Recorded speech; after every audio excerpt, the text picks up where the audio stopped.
There's a baby. It's at the hospital, and you're the father. But that's impossible. It's only Mother, been... they're still not sure it is a baby. It's premature, but there's a baby. After the two of you are married, which should be very soon, you can pick the baby up. Welcome to Now Playing's review of Eraserhead. Dinner's almost ready. Come on in. Part of the Now Playing David Lynch review series. Strangest damn things. They're man-made. They're new. Hosted by Stuart. Mary tells me you're a very nice fellow. Jakob. He sounds very clever. And Arnie. Hello. I'm very pleased to meet you. Join us at NowPlayingPodcast.com each week as we continue looking at all of David Lynch's films. All right with you? Of course. I'd be happy to. These podcasts contain detailed plot spoilers and mild language. You don't mind, do you, Henry? Oh. Listener discretion is advised. It's okay. Today we're discussing Eraserhead, starring Jack Nance, Charlotte Stuart, directed by David Lynch. This is Arnie, co-host of Now Playing, and on Now Playing, everything is fine. You've got your reviews, and I've got mine. Stuart in LA. And this is the host that loves a dinner of man-made chickens, Jakob. And we are here, back at a director retrospective. Something I like to do. It's sometimes great to break up the monotony of sequels that, frankly, usually get worse over time. It's not usually hard to predict what's going to be good about a franchise that has 6, 7, 8 installments. But with directors, you never know what you're going to get. And we have covered Christopher Nolan. Unofficially, we've covered Rob Zombie. We covered Tarantino last year.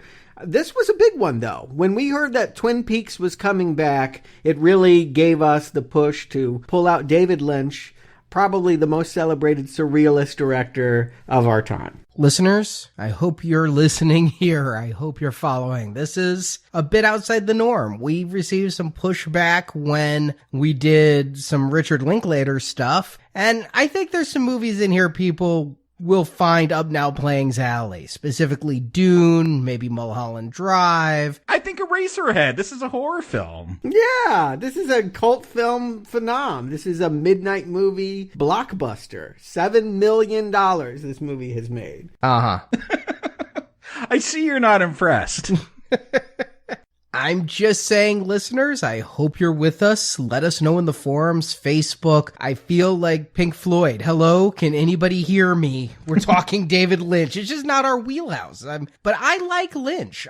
We had to kind of decide who gets to put Lynch in our underrated movies book. I ended up there with Lost Highway. I'm not a major Lynch fan. I'd never seen Eraserhead until very recently. I did watch it a little while ago, so I wasn't totally fresh for this review, but I haven't seen Mulholland Drive. I haven't seen a lot of his films, but Twin Peaks made me a fan of that. And because of that, I like seeing his other works, even if I don't always enjoy his other works. Yeah, I think I'm similar to you, Arnie. I haven't seen a whole lot of his stuff. I think we all probably came about Lynch the same way. Like, I didn't even realize I had seen so much of Lynch, but like, yeah, I watched some of Twin Peaks when I was in high school, and I'm like, oh, that's kind of interesting. I didn't associate it with Lynch. I saw Elephant Man when I was a kid, didn't associate it with Lynch. Like, Eraserhead I didn't even associate with Lynch. I associated it with the Dead Kennedys, because that's how I found out about it. They have a song called Too Drunk to F***, where they reference the movie You Ball Like the Baby in Eraserhead, and I had a chemistry teacher in high school go, oh, you need to find that movie. And it was hard to find back then. Like, I had to go to quite a few mom and pop rental places to find a copy of Eraserhead. But yeah, I saw all these things, never really associating it with the director. It was just not something I did back then. But now I understand who Lynch is and what makes a Lynch film. And I do think that Lynch is a name brand. I think that people that don't even watch his films know it means something. I mean, if I say the words David Lynch to you, it's going to connotate something very specific to you.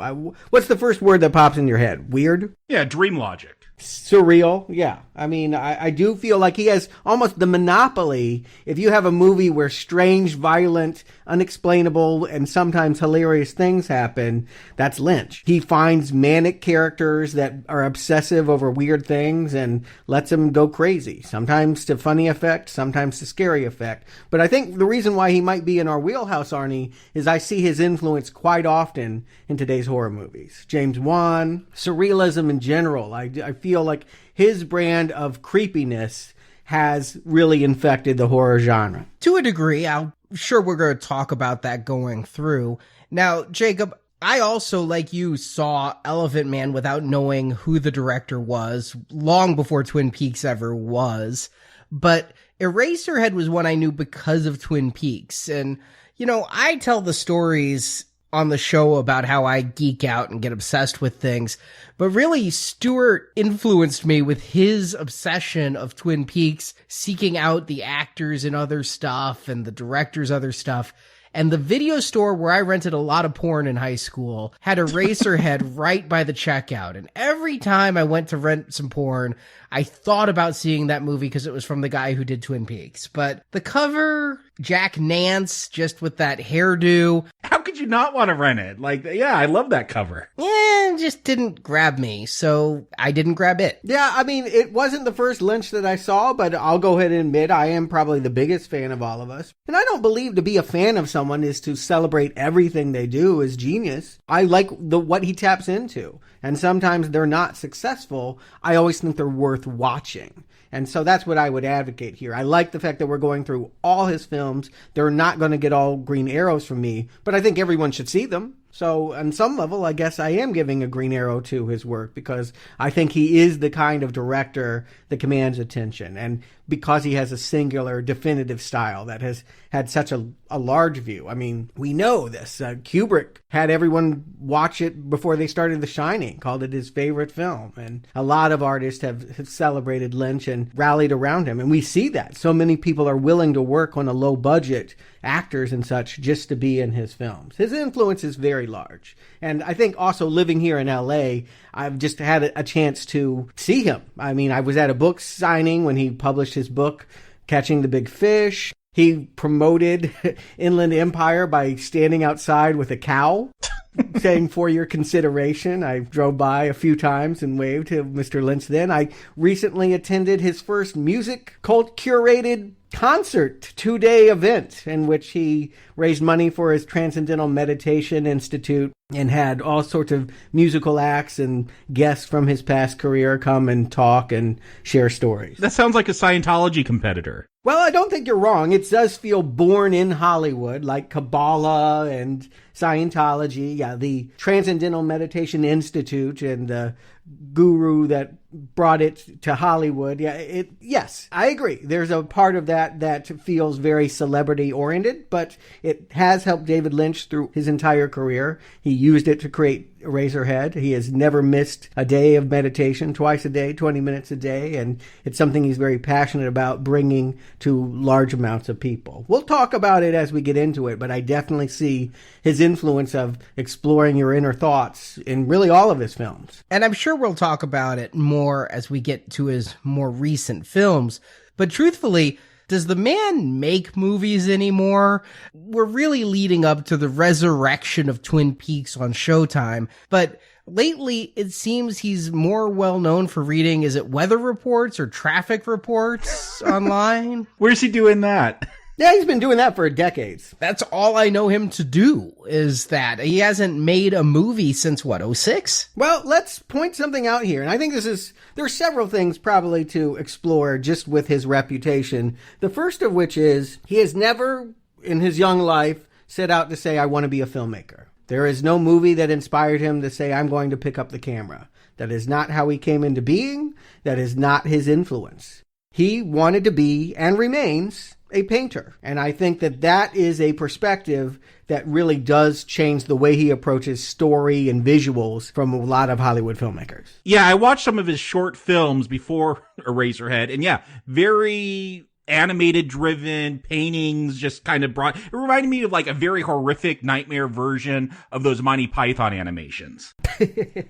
Yeah, maybe a little, but I see the influence. I had a brother that studied the fine arts. He studied photography and painting and all of that. I've been to a lot of art shows. I don't have a whole lot of painting knowledge, not as much as I would like, but I can see the influences of Duchamp and Francis Bacon and... Definitely Bacon, yeah. Yeah, Jackson Pollock he's fans of, and those were his heroes. It wasn't Hollywood that beckoned him. The fact that he ended up in movies is almost a happy accident, one of many that happens to Lynch throughout his life. But probably the one thing that I always like to stress about Lynch, because I think so many people are quick to label him weird, and that there must be something wrong with a guy that would put out movies and TV shows and things like that. He has an incredibly boring, normal backstory. There's almost nothing about the first 20 years of his life that is in any way subversive. Well, yeah, first of all, he's from Montana. That's about all I know about his upbringing. There was some life in Philadelphia, wasn't there? That came much later, but as a child,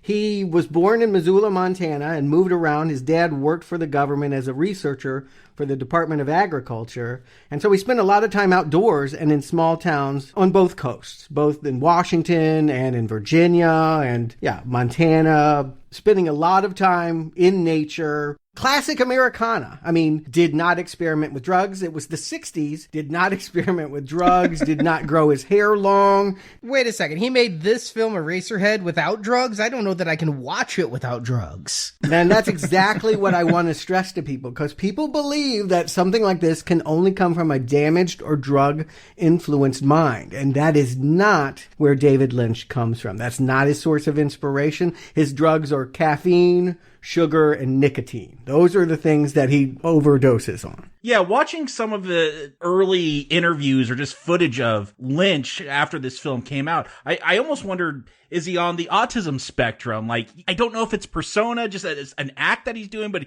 talking about how he just likes to have a piece of cherry pie every day. And it's so folksy, it's hard to believe it's real. It's almost too much. It makes me think, well, here's one thing I would say about all visual artists that I've met, and some of the more famous ones like Warhol, is that oftentimes their masterpiece is their public persona. They are creating an image. That isn't a mistake that he seems so happy and smiley, and then you look at his films and they're full of so much debauchery and unpleasantness. I think it heightens his ability to look weird. The world is filled with goths who, pierce and shave their head and rage against the world. It's much weirder that we have a Boy Scout doing it. That one of the things that David Lynch always touts is that he made it all the way up to Eagle Scout. I don't know what badge you get for making a movie like Eraserhead. Him and Spielberg, two very different filmmakers. Exactly. And yet, I feel like there are a lot of similarities at the same time.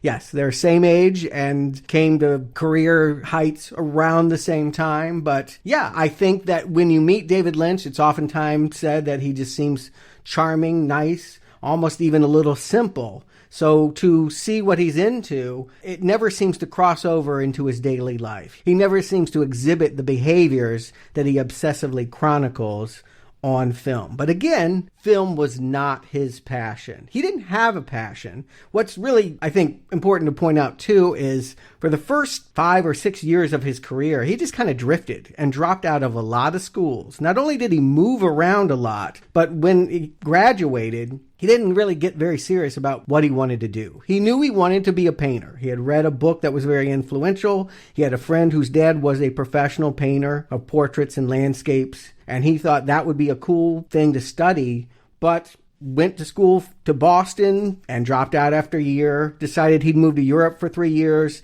came home after 2 weeks, enrolled in the School of Fine Arts in Pennsylvania, dropped out after 3 semesters, came to LA for the AFI, was going to drop out after a year. He wasn't very committed to anything. He follows his bliss. And ultimately, he learned to follow the thoughts in his head through transcendental meditation and, just following his own muse. And I think that the movie we're going to talk about today, on one level, can be looked at very much as an artistic manifesto about that. But not a great burning passion for movies. What he wanted to do was make paintings come to life. What he talks about, the whole reason he ever picked up a movie camera was that he was painting outdoors and the wind kind of blew through him. And he thought, wouldn't it be great to have those dimensions in painting, that you could have sound and that you could have the depth that film does, movement. Those were things he wanted to include, and his earliest works were actually installation art. The film that they talk about being his first film, Six Men Getting Sick, you can't even really see that the way he intended. He molded a screen.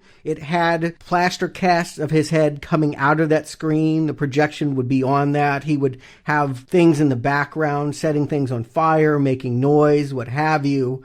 His first films were really more like moving pictorial art. Yeah, what about the alphabet, which is perhaps the most horrifying thing I've ever seen? Like Sesame Street on crack. Yeah, I tried watching some of those because I picked up, it was on sale a while ago. I knew we were going to get to this, the Criterion Collection Eraserhead. Yeah, that's the one I watched as well. And I popped it in and it had these short films by David Lynch. And I'm like, oh yes, I came into this thinking I'm a much bigger David Lynch fan than I think I am as of this recording. And so I'm like, let me go see these early films. And I see like these Six Men things. I'm like, all right, I see what he's doing here and I don't want to watch anymore.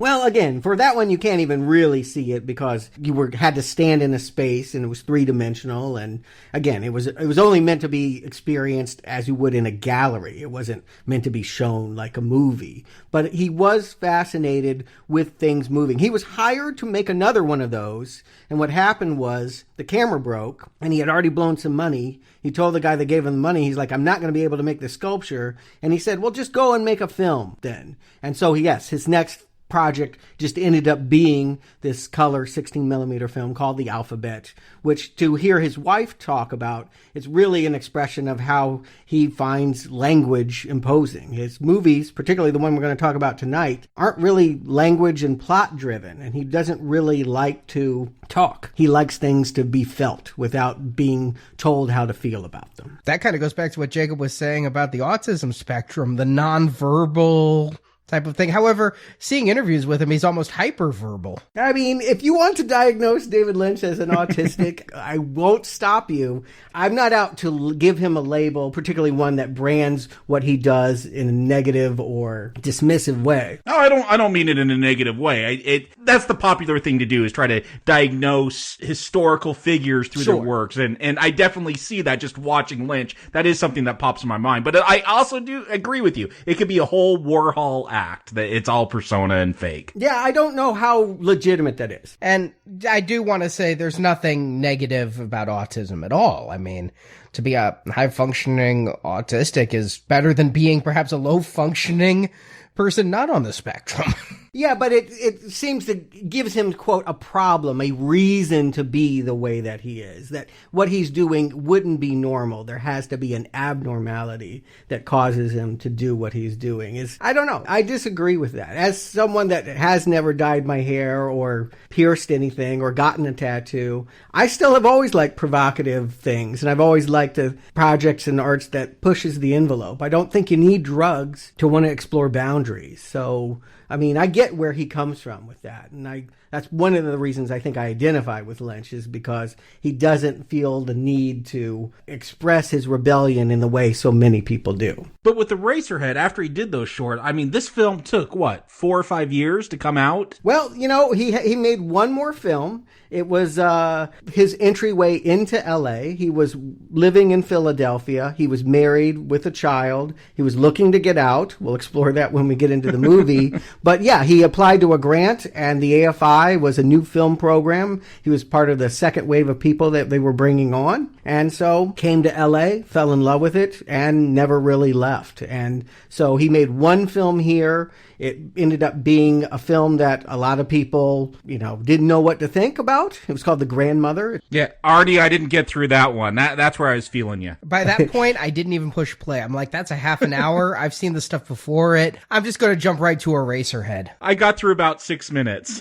Okay, well, there is some Eraserhead in The Grandmother, and we'll talk about it and some of his obsessions. I mean, I do think in looking at all these films in the retrospective, we're going to see some things come up again and again and again, and I think that's what sometimes makes an artist really interesting is the fact that they can't leave some ideas alone, and then sometimes their thoughts on things change, and what they include and what they leave out is part of the fun of their evolution. But yeah, it's a first film, and look, all student films in my mind are more interesting for the creator than they are for the audience. I don't feel like most people's early work, no matter what medium they work in, is something most people want to partake in. I don't have that passion. Show me your best stuff. I don't usually need to see all of your stuff.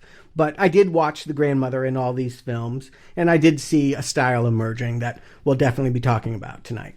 But after The Grandmother, he was approached by Hollywood. There were people taking meetings, and ultimately he just couldn't write a script. They kept wanting to see a traditional script, and he would turn in 10 pages, 40 pages, 20 pages. They're like, no, it's a page a minute. We need a 90-minute movie, 90 pages.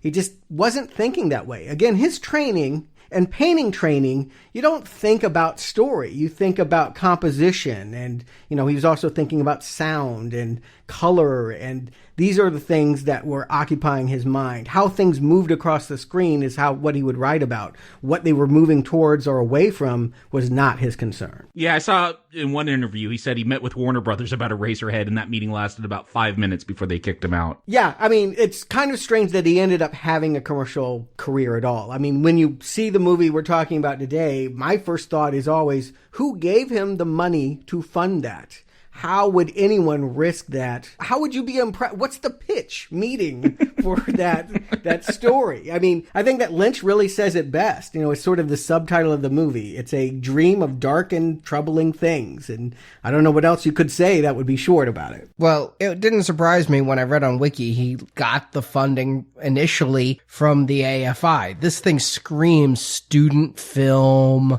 with no commercial aspirations. Yeah. And again, that's the blessing of being a student filmmaker is you don't have to think about paying the people back. You don't have to worry about making a profit. You only are concerned about expressing yourself. And I think that was a struggle. I mean, Lynch talks about the fact that he had everything going for him. His father was giving him money and had paid his way to the AFI. He had attended every school that he wanted to and been dissatisfied with it. There was something in him that was frustrating him, that there was an inner need to express himself that he could not find. And I do feel like Eraserhead, for me, we'll talk about it. There are many meanings for it, and as many people on Earth that have seen it, probably a different one to describe it. But for me, it definitely feels like the story of someone finding their voice. But in order to talk about it, I suppose we'll need a plot.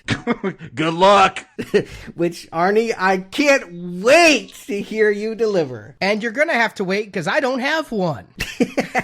Come on. I'm telling you, this one we're going to go plot summary list. There were two choices. Either I don't do a plot summary, and I think this movie isn't about plot. I think we can all agree on that. And if I were to give one, it would be so high level because we give our interpretations of the film in the review.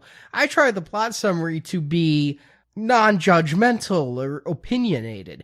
The other option is all three of us write plot summaries, and then we could all recite them as an exercise, and it probably would sound like we saw three different movies. It would be hard to believe we're discussing the same film. But no, this movie is unusual for Now Playing to review, and so we're going to review it in an unusual way. We're going to jump right in and just kind of go through it, and we will bring up what happens on screen. I'm not going to call it a plot as we go. Okay, well, I think that's fair. I mean, I think you're right about one thing, that all you could do was convey the movie that you saw, not necessarily the movie that is. And that'll be true of anyone that is trying to tackle this. I want to put it out there. One of the first things I want to say is that usually people feel when they see something like this that either the director is trying to make them feel dumb or they're not smart enough to understand what's going on. I want to reassure everyone that Lynch has no answer for why this movie exists. He will not talk about what it means to him, and he encourages everyone to have their own individual meaning for it. He doesn't want you to feel stupid. He wants you to understand you can make it be whatever it wants. It doesn't even have to have meaning. Maybe the best way to appreciate Eraserhead is just as you would an art gallery. Paintings, images with sound and movement. These are striking compositions, and I think that one thing that elevates this above just a student film is these things are in focus, they look good, and they have a mastery that, these are good sound designers, good cinematographers. Yeah, no, this film, as we get into it, I mean, it definitely has multiple layers that it's functioning in my brain. When you're talking about those moving pictures, I definitely see that. But, I mean, we should call out, this is a black and white movie, and just the level of artistry, black and white isn't just shooting with black and white stock. Like, you have to use certain kinds of lights. I mean, if you've ever seen the actual set for the Addams Family, which is black and white, there's a lot of pinks, just the way that's going to get translated in the film. And I think just this film looks great for this stark black and white. Like, it doesn't look amateur. It looks like someone that knew what they were doing with the lighting and with the camera work. The biggest compliment I'll give this film is to the cinematography. The way they use black and white is second to none. The Criterion disc actually came with a calibration menu. Yep, I calibrated my TV for it. I'm happy to say my home theater installer did it perfectly. I didn't have to change a damn setting, but I tested it. And kudos to Criterion for a gorgeous Blu-ray where the blacks don't look gray and pixelated, but it has a great use of tone, a great use of contrast. It is a high contrast, stark film.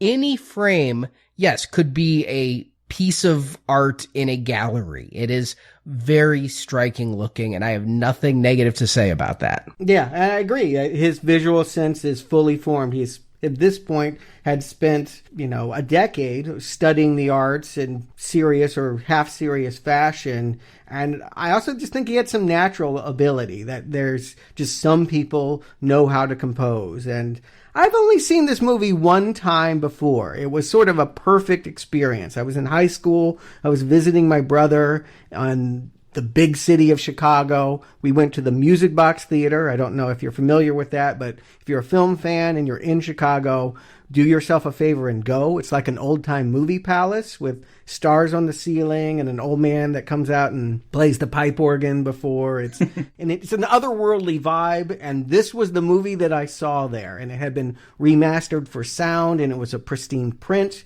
and it was this amazing experience that I just never wanted to duplicate. It lived in my memories as this vivid, wow, Chicago is a magical place where something like that can be shown. But coming back to it, and looking at this Blu-ray, I agree. They've done an excellent job of preserving this movie, and the experience of watching it on my flat screen TV was just about as good as that projection 20 years ago. But what we opened to, I'll admit, I was taken aback. Knew nothing about this film.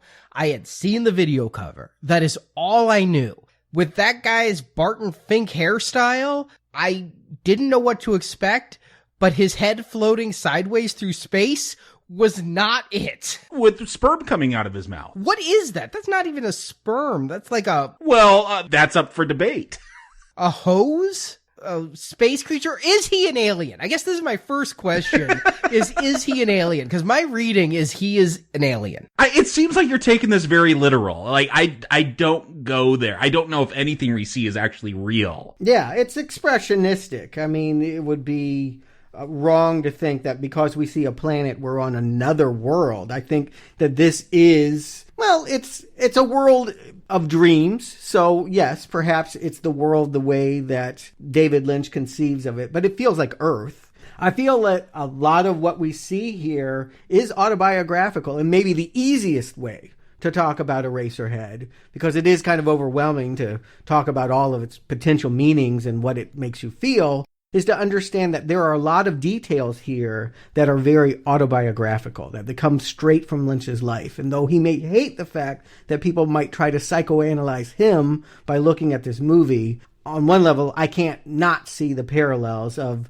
the haircut, the 50s fashion, the fact that he was, in an industrial area. They lived in a bad side of town. He was forced into a marriage he did not want to be in because they had a child. And that child did have a clubbed foot deformity that needed corrective surgery. And that he would end up leaving this woman and meeting another woman. And yes, there are many parallels here that you could say, oh, this is a man taking what he knew from his life and making it fantastical. Yeah, I do think we open with a scene of conception. Again, a very abstract, dreamlike one where we see a sperm-like thing being dropped into a puddle, perhaps an egg. Like, I do see that here. This, I think, is a very sexual film. Oh, yeah. I mean, I would hope that most people can at least recognize that there are sexual imagery here. What that means is up for total debate. No one has mastery over what all of that means and Freudian interpretations, but we can all see that there are, yes, vaginal holes, a lot of sperm, maybe a phallus at the end that gets stabbed a lot. I don't know what I'm seeing. I have seen this movie twice now, and it is helpful to see this a second time. But you're seeing some planet in space that is not Earth. You're seeing some guy who looks like he's got radiation poisoning sitting at a window. You see our main character, whose name is not Eraserhead, but in fact Henry, sideways with a poorly superimposed dryer hose coming out of him. It's not poorly superimposed. I think the fact that it's superimposed tells you we're inside his head. These are his thoughts. That this planet we're seeing is not Uranus, Saturn, Neptune, Pluto. This is the inner worlds of a man who doesn't speak much, who doesn't convey what's going on with him. And what we see controlling him, this man in the planet inside of it, is a deformed guy that pulls levers. That he's someone that works in an automatic way. Without thinking, he's spitting out sperm here and it's going out into the universe. We'll later find out that he's impregnated his girlfriend without even realizing it. He finds out in a really bad, shocking way. And I think that this was something I saw in earlier David Lynch films, that the act of sex was never displayed carnally. It was asexual. And the grandmother, the kid planted seeds into a pile of dirt and grew her out of a cocoon. And that oftentimes, and that was the same way that he came into the world with his parents. And all of his films up to this point have a biological retching, like people just kind of vomit blood or what have you. And I do get the sense that if we're to look at this as a sexual act, that here is Henry kind of just opening his mouth. Is he yawning? He's not into it. I can tell you this is the least sexy sex scene I've ever seen. Yes.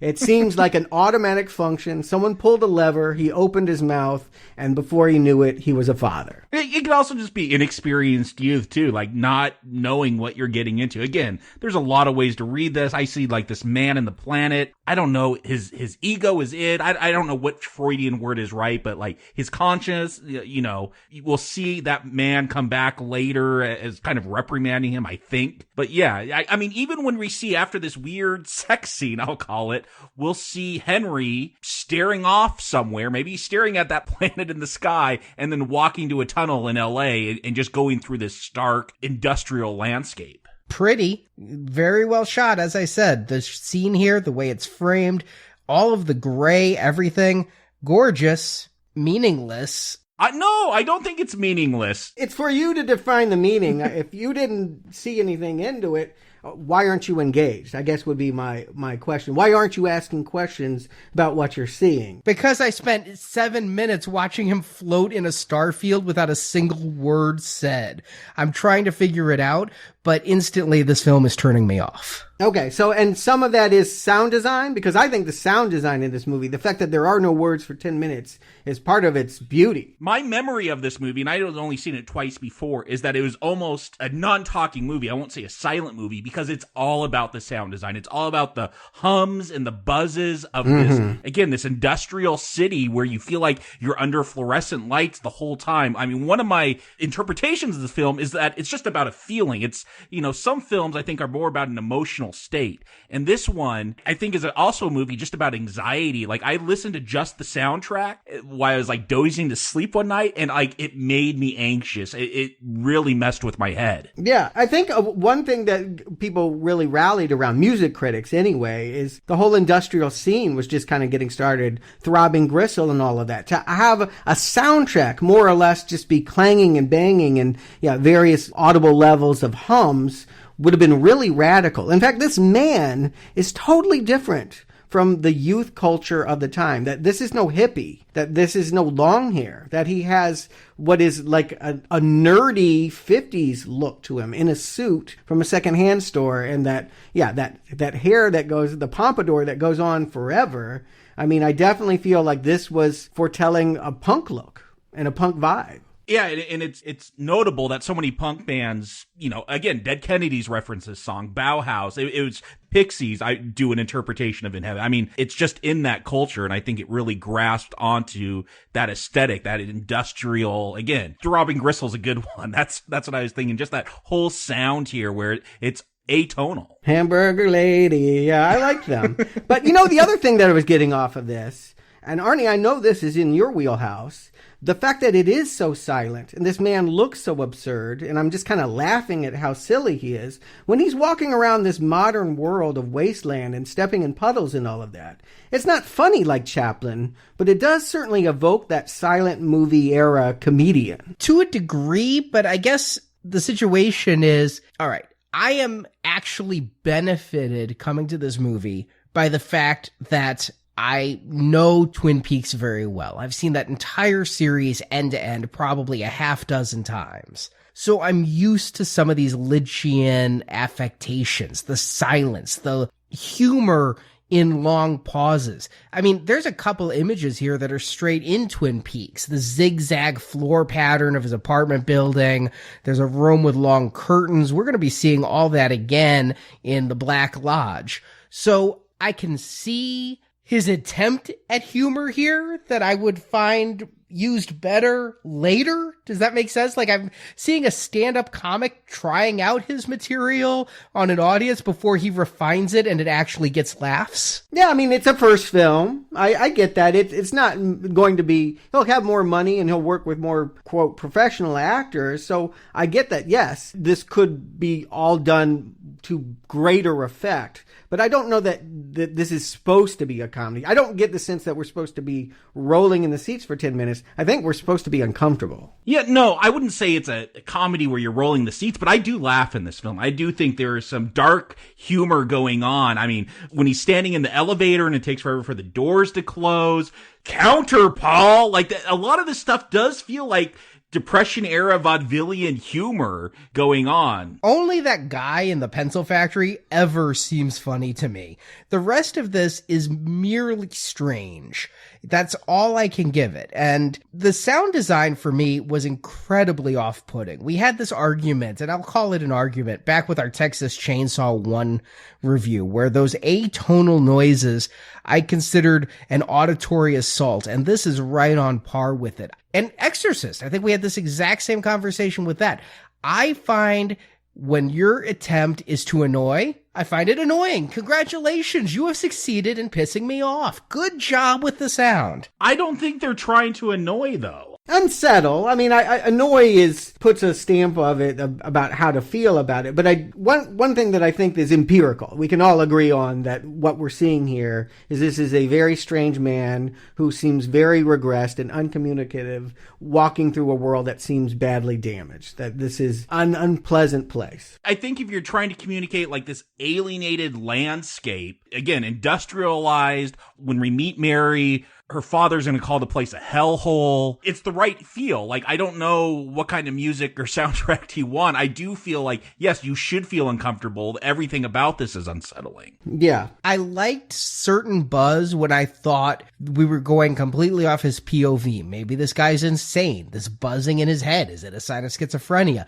But the buzzing never really comes to an end except for some weird singing sequences. Go to a city with a lot of power lines. Like, you hear that buzz all the time. opinion. I have been to just about every major city in this continent, and I've not heard that. Well, I mean, we don't have the industrialization the way that we used to, but I do think this is a certain time and place. One of the things that I love is that, yes, it was taken from memories of Philadelphia, but shot in Los Angeles, in Beverly Hills, oddly enough, that the school was actually in a mansion, and they just kind of let Lynch take over some rooms because it was so big, and he just built a lot of these sets. But the exteriors here, this is, believe it or not, where the Beverly Center is. When he's walking around in some of this industrial wasteland and you see the oil drills and all of that, that is exactly what Chopping Mall would be in 7 years. I read that and got such a big smile that these two vastly different movies were shot at the same coordinates. Yeah, it's kind of crazy to think about that. But yeah, LA has gone through a major upheaval, and Lynch was there at the right time. You know, the 70s was harder on cities than it is now. Almost every major city has had a big makeover in the last 30 years. But yeah, even in good old swanky Beverly Hills, there were areas that Lynch could turn into this on a minimal budget. But to kind of go through the plot, since I didn't give a plot summary, what we have is strange scenes in space, the sex scene as Jacob described it, and then, yes, this man, Henry, who's played by Jack Nance, is walking through an industrial area and eventually goes to his home where a neighbor says a girl, Mary, has invited him for dinner at her parents' house. Right. And it's clear from the pregnant pauses that he's uncomfortable about all of this. He'll go into his room, he'll open the drawer. We'll see that the picture he has of her, he must have torn in half at some point, that there has been a fight, that there has been a falling out, and we'll even find out that it's been a while since he's seen Mary. So this is a reconnection that may be undesirable. He's a solitary man, and I think sometimes when he's lying on bed smiling, he looks like he's at his happiest when he's daydreaming, and when he's daydreaming about that neighbor you mentioned, because she's sort of the Isabella Rossellini wannabe that is kind of popping up in a lot of Lynch later movies. Or staring at that radiator, which we'll talk about later. Yeah. But yeah, again, there is this weird aesthetic to his very tiny apartment. Like, he has I think a potted plant, but it's not potted. No pot. It's just like soil and a bush hanging out on a dresser. I have a strange reading of this movie I'm just going to throw out there. He's a bird who thinks he's a man, and that apartment is a nest. That's the only reason I could explain all the pine cones and dirt. There is a worm later on he'll find. There's a worm, and his baby looks like a bird. I mean, I'm going all over the place here. I'm like, he's a bird who thinks he's a man. What if that's what Lynch was really going for? That'd be crazy. That's very Kafka-esque, the man that became a cockroach, and that was one of the things Lynch considered adapting around the same time. So you may be onto something there. What I get from it, and it comes a lot more from having looked at his paintings, is that one of the things he's fascinated about is biomechanical operations. How the blood vessels in our body can look like piping underneath a city. And so we have a mixture in this room of things that would be exterior, outside, and things that would only be found in a major city as well. You know, I realized he has a framed picture up in his room. At one point I thought it was a tree, and then later I saw it was a mushroom cloud. Yeah. Yeah, I noticed that on the second viewing, and especially for the time. I mean, the late 70s, the nuclear fear was there, but it wasn't at its peak. I think it was at a peak for sure. I think it had been going on ever since 1945. I think that we've been fearing the bomb, and throughout the 50s. And I think you got to keep in mind, Lynch grew up as a child in the 50s. So he was exposed to all of that propaganda and all of that nuclear fear, and that he saw on one hand the Eisenhower utopia and saw the best of that. But at the same time, he saw underneath all the tension and social strife, particularly when he was living in Philadelphia with its high murder rate and where so many people, I mean, he saw a gang execute a 14-year-old boy right in front of him and his wife and child. So, I mean, he talks about Philadelphia being very much like this dystopia that we are here in Eraserhead at the beginning. But, you know, for me, I get that this movie is weird. And yes, these first 10 minutes, you are at sea. I do not know what's going on. But I think actually one of its strengths is that it really does find a narrative spine here and a very relatable scenario. It's a scene that we've seen a million times before. A guy has an awkward date with his girl and potential in-laws. but it's done in Lynch fashion. And this is where we get to see Lynch's personality and his humor when we have him reunite with Mary. Yeah, when he goes over, I guess, to the X's? That's their name, the letter X, Mary X and Mr. and Mrs. X. He goes to the X's house. And again, I like the little clues that there's going to be this theme about pregnancy and babies. Like, there's this very disturbing, I think, again, a lot of it's because of the sound design of these suckling dogs with its mother just lying on the ground there.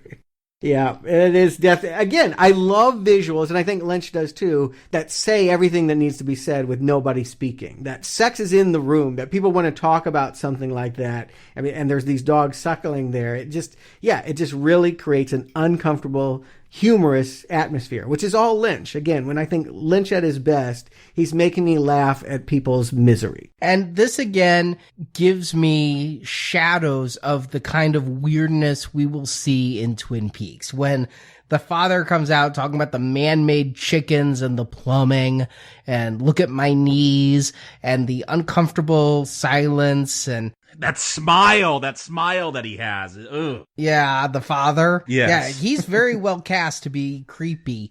And I can't really tell if Henry is unemployed. He says he's on vacation, but yet he says he has a job later, and it seems like it's quite a while later. They say he's on vacation again or still. I don't know what's up with him. That's where I'm getting Lynch, the actual artist, was that, yes, he was supposed to be in school, and he was always enrolling in these programs, but he was never showing up at class. He was never doing the coursework. He was always quitting and going off and doing his own thing. And keep in mind, the only reason why he did enroll in the Philadelphia school at all and stayed in that hellhole was that the Army came calling. Vietnam War. He was going to be drafted unless he went to school. And so that was the only thing that got him to commit to that school. So he was kind of forced into a bad situation. And I feel like you get that tension here, that's where he met his wife and he did get pregnant and that was not planned or something that he wanted. You get that playing out here in this dinner scene. Yeah, I feel like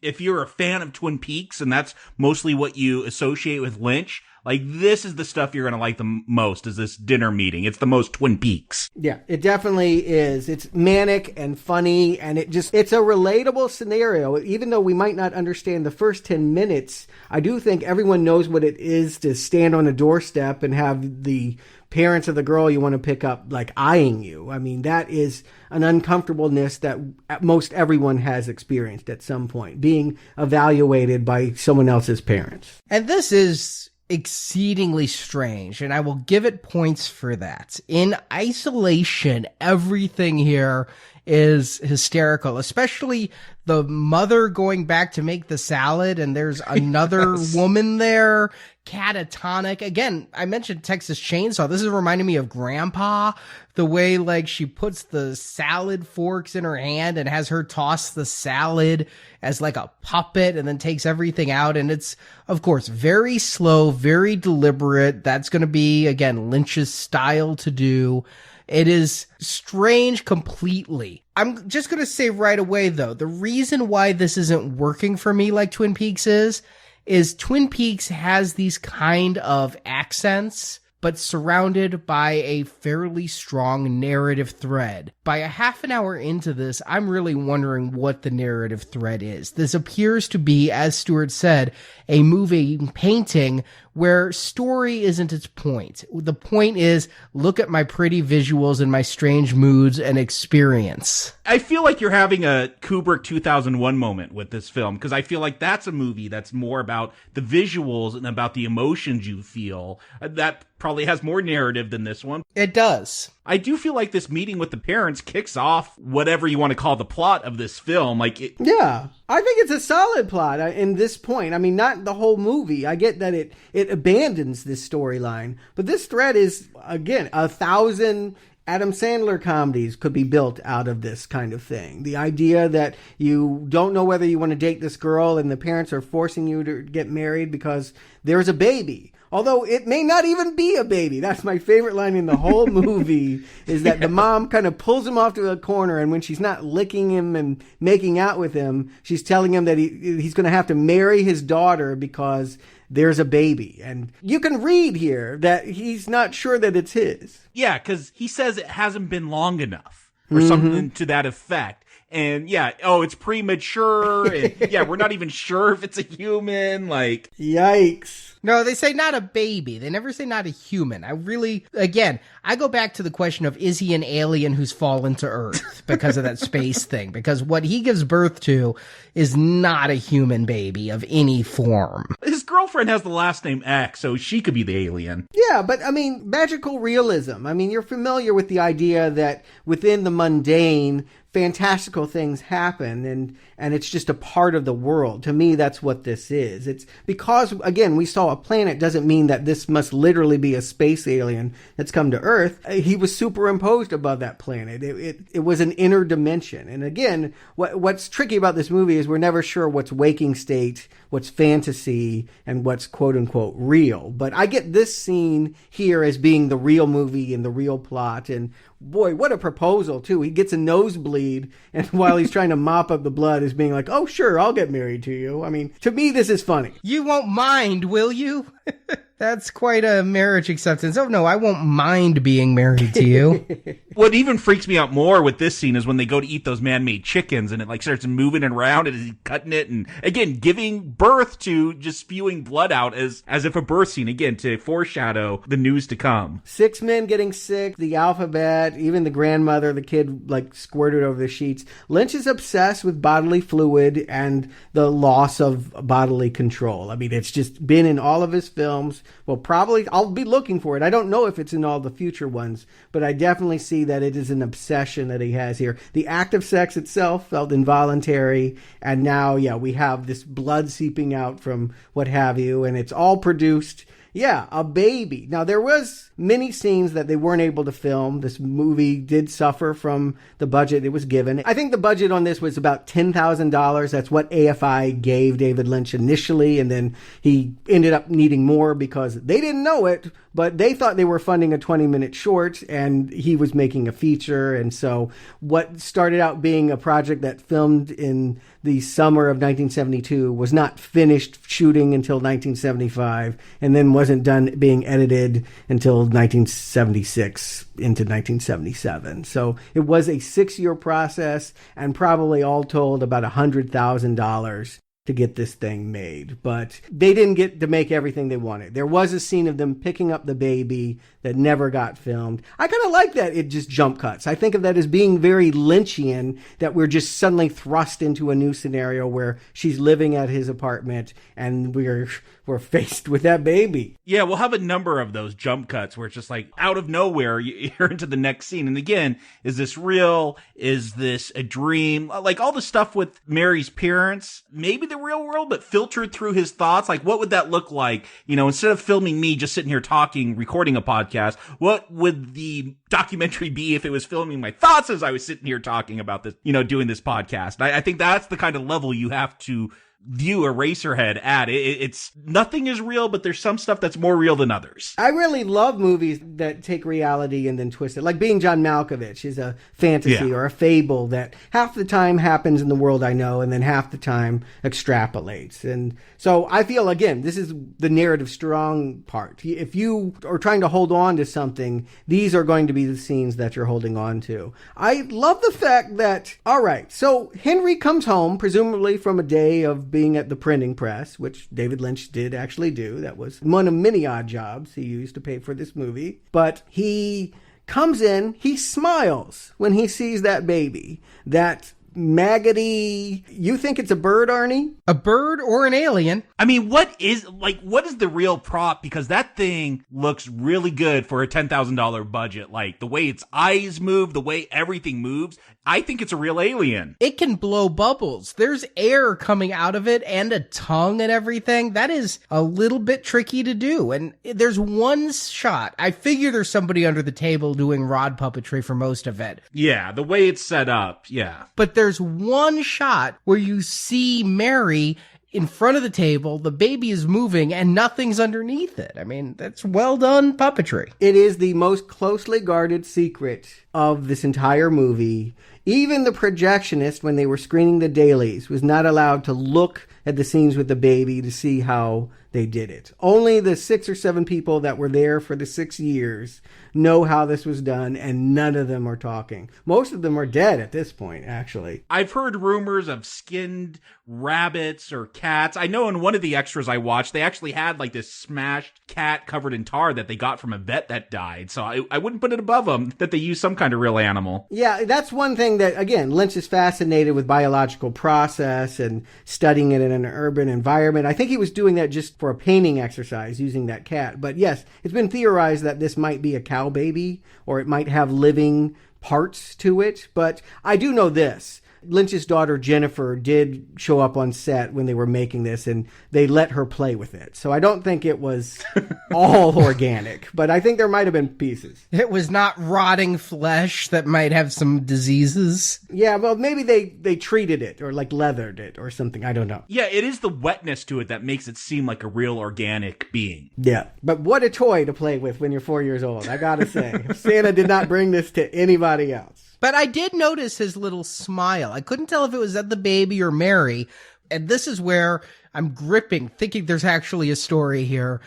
Like, he is happy to have this nuclear family, but then being around them is going to make him miserable. It should be said, though, that he always stops at his mailbox, Henry, when he's coming home. And there is something in the mailbox this time, a little mealworm something, I'm not sure. And I think that's what he's actually smiling about. I don't know what that means, but he looks bored once he gets home. He lays at the bed and, again, looks at that radiator that turns into a stage for a second and then back. Nobody touches anyone in this movie. I mean, that's what's interesting to me. He's coming home, not a kiss, not a hug. I won't hold the baby for you. He smiles, he walks over to the bed, and he looks into the radiator, which to me implies this is a man more entertained by his fantasies and his daydreams than his reality. That the creation of a baby is not as interesting as what he might create with the thoughts in his head. And I took it as he actually was interested in the baby, but he comes back, the baby's crying, the baby's deformed.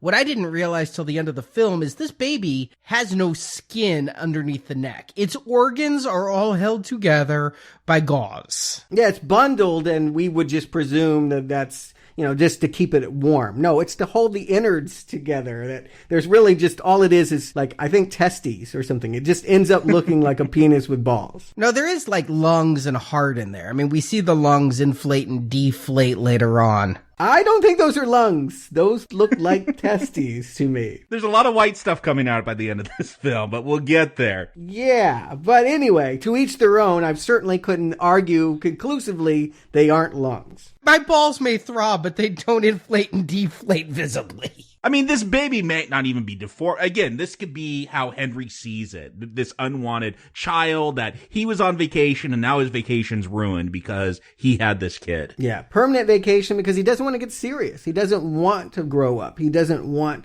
to be responsible. And, we never do see his work. I don't think it was ever scripted, but I can't imagine he's very serious at the job. He seems someone very much lost in thought in his own head. He seems like a cog in the wheel, which makes it appropriate when we see that man on the planet just pulling levers. He feels very automatic like that. Yeah. And so that he gets this delivery in the mail and that he opens up a box. And this is something we'll see in Lynch again and again, is sort of the present, for lack of a better word, whether it be a severed ear or a key, or characters will get a mysterious object that leads them into a larger mystery. That there is this box with this thing that looks like the sperm he spat out at the beginning, kind of looks like his baby. We'll see this spermazoid imagery throughout this. However you want to interpret that, I cannot do that for you. I thought it was a worm he was going to feed his baby, the bird.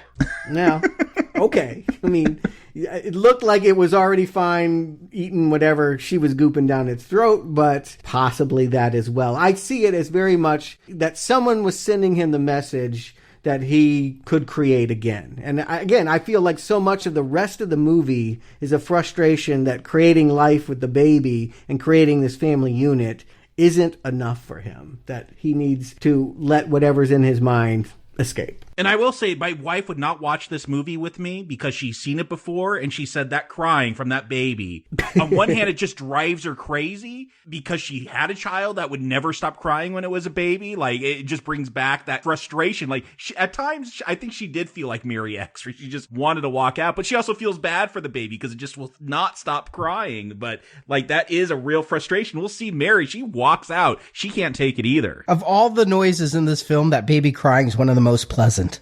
Okay. Yeah, and again, Lynch wants it to be uncomfortable for people. He's not trying to make it entertaining or easy. I think that, again, he's not thinking about a movie for audiences. He didn't believe anyone was ever going to see this movie or that it would be distributed. He was trying to get something out of his head expressed. And I think that if he lingers on things and seems obsessive about things that are unpleasant, it must mean that there's something about it that was bugging him. And I imagine that, yes, during those times when they had no money in Philadelphia, a deformed daughter and having no income, the threat of Vietnam, the crime that's going on outside with gang violence, all of this would make it feel like one big shrieking baby.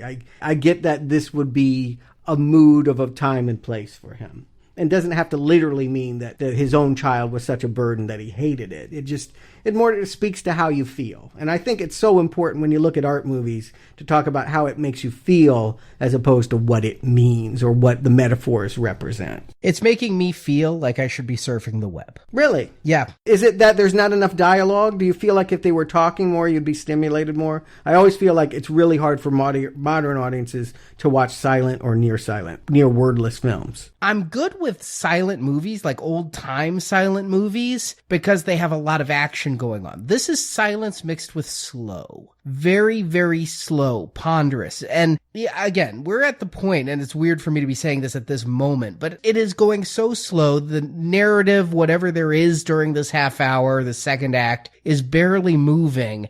I really had to struggle to pay attention. Again, I usually take my notes in Google Docs. I had to break out some paper because I was having my attention diverted by anything online.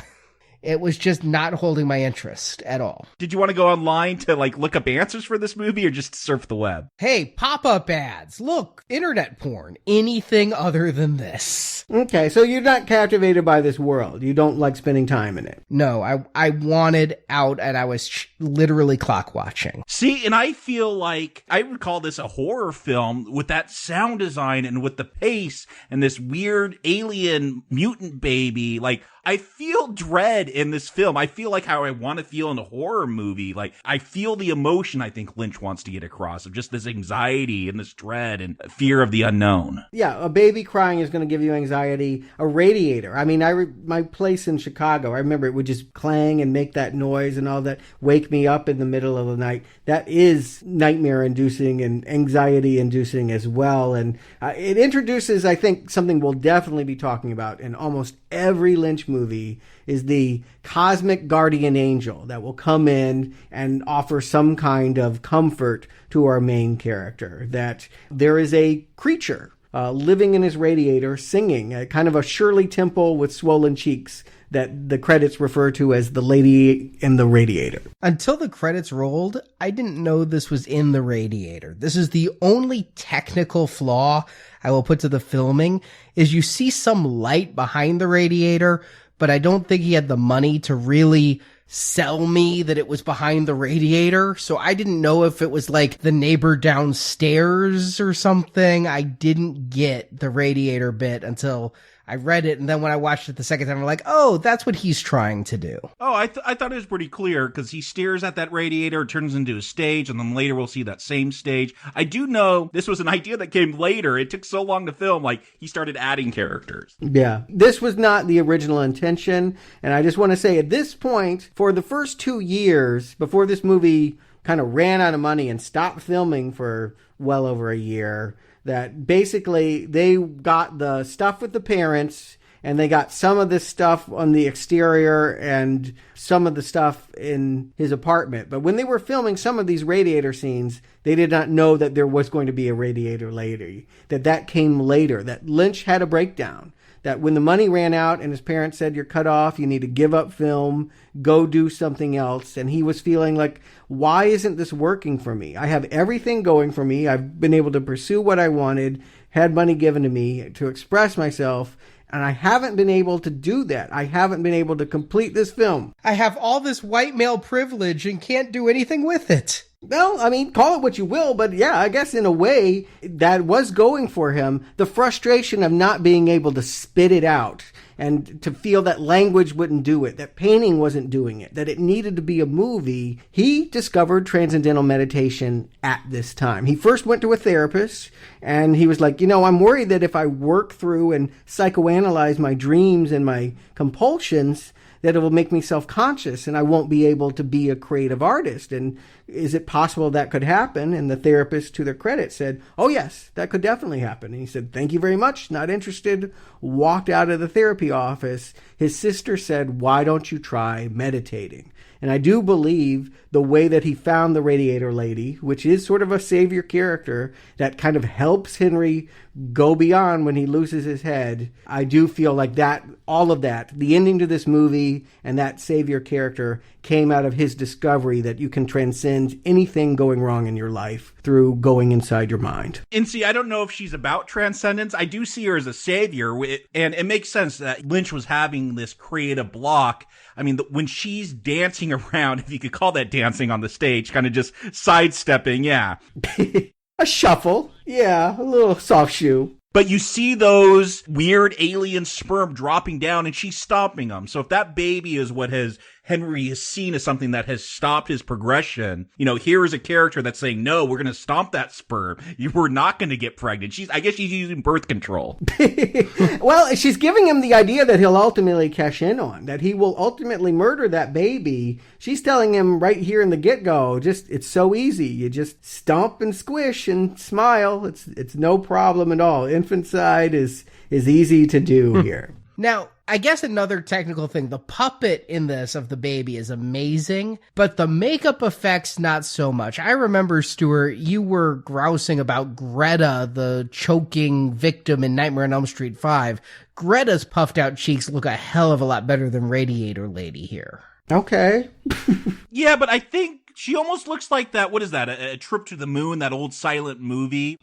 Yeah, I can see that. She is like the opposite of the man and the planet. Like, you have this rocky planet, and I feel like that is about responsibility and control, and she's about creativity. And so it's just this different representation of the planet. I think she's supposed to look cratery. I think it's really important to stress that I don't think it's supposed to look photorealistic, that we're not supposed to believe that it's not makeup. There's always artifice. We'll talk about it. I look forward to pointing it out in future things, but when the robins come in Blue Velvet, they're obviously robots. They're not real birds. And there's a lot of hokey effects in Dune and Wizard of Oz that comes up in Wild at Heart. I do think that Lynch, it's part of his sense of humor that he'll put things that look artificial and fake in the movie. And I think other artists do that too. Michel Gondry does that a lot in his movies. And I think about The Little Prince, if you remember that 70s version of that, where it was like the artificial world and the kid walked around 360 on it. But I just got the influence that this is in a long line of tradition of delightfully juvenile-looking hokey effects. But that isn't a detriment to say that they look fake. That's part of the aesthetic, if you can follow that line of thinking. Whereas Greta, we're supposed to think is actually happening. Yeah, I didn't get that they were going for this. And later on, we'll discuss his decapitation. And those two I felt like they just didn't have the tech there. They have a great cameraman. They've got a great visual artist. They've got a good puppeteer, but they don't have a good prosthetics guy. But again, I don't think that we're not supposed to think that that's not artifice. I mean, I don't think this movie is afraid to look artificial. I don't think it ever looks cheap. I guess that would be the distinction I would make, that something can look fake without it looking tawdry. Here's my question. Is this vision or dream of the lady in the radiator, is it a wet dream? Because Henry's going to wake up, Mary's back, she's in the bed, and he starts pulling out sperm again from the bed. Yeah, there's obviously a repulsion there, and worth pointing out that when the funding dried up and he went to transcendental meditation, he also got a divorce. The wife that was supporting him through his Philadelphia career and during all of this painful birthing of this movie, ended up deciding she just didn't want it anymore. And the daughter did stay behind with Lynch. He actually moved into this set. He was actually living in Henry's room for the year and a half while they weren't filming, trying to paint, trying to find money for all of this. I think life was imitating art a lot. Wonder how much he was staring at a radiator. Well, it was there on set, so I don't know how much his ideas came from the radiator, but keep in mind, this was when he came up with the idea for the radiator lady. So, yes, I think that he was looking more intensely in his surroundings and trying to transcend how badly things were going. But he did meet another woman, and I don't know if she had dark hair and lived across the hall, but he did actually remarry during the making of this movie, too. She helped him find completion funds. And so I think in some ways she is a savior and could be seen as either the radiator lady or this vixen, that the Dorothy Valens of this movie that brings home strange men and may or may not have slept with Henry one night. Yeah, this is where it kind of goes a bit off track. Mary just disappears. She left with a suitcase in a very funny scene. And then as Jacob said, she's just back one night for that weird thing where he's throwing snake sperm. She's grinding her teeth, and she's as annoying as the baby at this point. I thought he was ripping out her intestines the first time he starts pulling the snake out, because she's making these noises and this weird white wrinkly tube is coming out. I've heard it compared as an umbilical cord, but to me, the sperm imagery is consistent. It's everywhere. So I just felt like more sperm. Yeah, I did feel like it's a wet dream, or maybe they had sex and he does not want another alien baby. This is an abortion, maybe, a form of birth control. I don't know that it represents anything other than his repulsion towards her, that at one point he seemed happy with her, but again, never touched her. Now she seems to be infringing on his space. That he's a recluse. Keep in mind, he's a loner. So that she's in his bed, the baby's crying. He can't enjoy life the way that he used to, assuming he did enjoy life. Yeah, I think that he resents her being there and is okay with her leaving. I think he tells her that when she runs away with the suitcase. But then she came back after that, and then she disappears. That was what was strange for me, is he then sleeps with this neighbor. He's like, oh, I guess she went back to her parents. I'm thinking, oh, it's been a year since we filmed last and the actress is gone.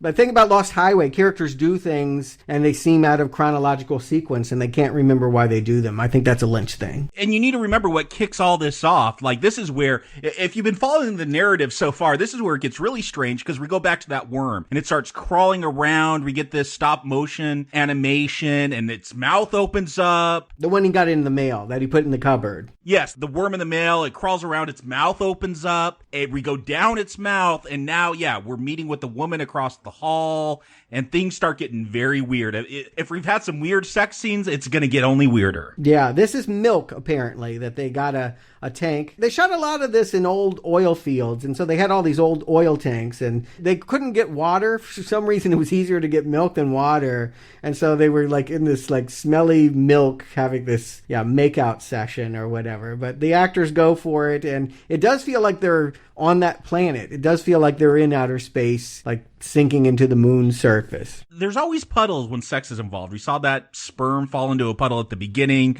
Here, Spencer and the woman across the hall are in a puddle as they're making out. I do love the look, like that woman, just that side eye she gives the baby as it's crying. She's like, this is a bad idea. Mm-hmm. And while it's been in his care, it's suffered too. It's worth pointing out the baby has gotten some kind of disease. It seems suddenly magically ill and sick, and every time he threatens to leave it, it screams. It really has dominated his life. Yeah, it seems to like him because it cried all the time when the mother was there. When the mother left, it stopped crying. It did get sick, and it looked perfectly fine. He turns away, he turns back. It's got warts covering all of its exposed area, and it eventually gets better again, but when he tries to leave, it cries. So it seems like the baby likes him well enough. It does cry when that lady's across the hall. He does try to smother it seems like, or at least try to drown out its cries. Yeah. That baby reminds us that there is another woman, that there is a mother, that there was this other life. And so that this neighbor comes into his room and he's trying to muffle the baby. It's really his way of being like, let's not talk about the fact that I'm a married man and what I want to do with you is a sin here. But yeah, I think the baby is not cool with her, that it is upset and even will cackle later when he's waiting for her to come and he hears the elevator. Oh, creepiest moment of the film. So that baby does laugh. I thought that might be a laugh.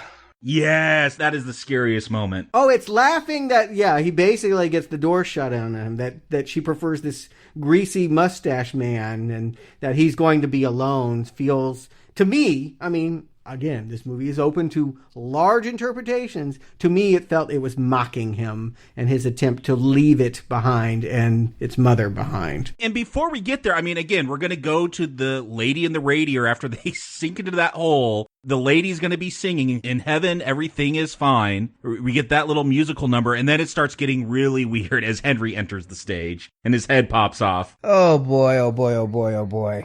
It's called Eraserhead, folks. You got to give this as the climax, right? Oh, yeah. I really thought the baby was Eraserhead. I mean, it has no name. Its head is kind of weird. See, I always thought Henry was Eraserhead even before he turns into a literal eraser because of that hairdo. It looks like an eraser on a pencil. Agreed. Admittedly, I thought that because of Kid and Play and House Party. They call Kid Eraserhead, and so I thought it was the hair. Probably because, yeah, they're referencing this film. If this hairstyle ever comes into popularity, and I think it kind of did with some punk and fringe groups afterwards. Egon kind of had his hair this way. My hair looks like that after a long day editing with headphones. Yeah, I think we would call it the Eraserhead, just as we call it the Erasal or the Clooney or whatever. Yes, just as famous as the Rachel. Jack Nance deserves this. This movie pioneers nothing else. It's the idea that you can take the pompadour this far. But yeah, it is more than that. And to me, I mean, obviously this is just a fantasy sequence to be interpreted however you want. I don't think it's real. I think it's a dream. But it feels like an expression, an ultimate expression, that what's inside of you is meaningless and worthless, that you have nothing to share, that his head will be popped off, brought to a pencil factory. And it's replaced by the alien baby. I think that's an important aspect, too, is that when his head pops off, that alien one springs out. Yeah, and we get that puddle of blood. Again, those bodily fluids as that head rolls around. Yeah, whatever's going on the stage, we'll come back to the stage another time, but the idea that your brain is basically going to be turned into a tool to erase things, that it's associated with mistakes, and that you will not leave a mark. Especially for a printer, someone that Yeah. prints things, and now he's being turned into a tool to erase it. The nightmare of not leaving a mark, to be a creative person or to want to express yourself and being quiet and not being able to get that out, and now to be turned into something that takes communication even further away. To me, that's what this means. It really does feel like a low point for our main character, that he really does believe in this dream and this sequence, that his future is nihilistic. And see, I don't have so much the creative reading like that. Like, I never see Henry Spencer as a creative person. I do just see this as someone who is being ground by adulthood, someone who's afraid of adulthood and being responsible. He's fleeing the baby. He sees the baby like ripping off his head. He's being ground down into an industrial product. Like, yeah, there's a lot going on here. There's fear and anxiety going on. Mostly, that's what you want. I think that's what Lynch wants you to feel. I have seen everything that happens here. I can't even begin to think how this relates. I mean, his head pops off and his baby's head is on his body. So I'm taking this as confirmation. He's an alien. That's his true form.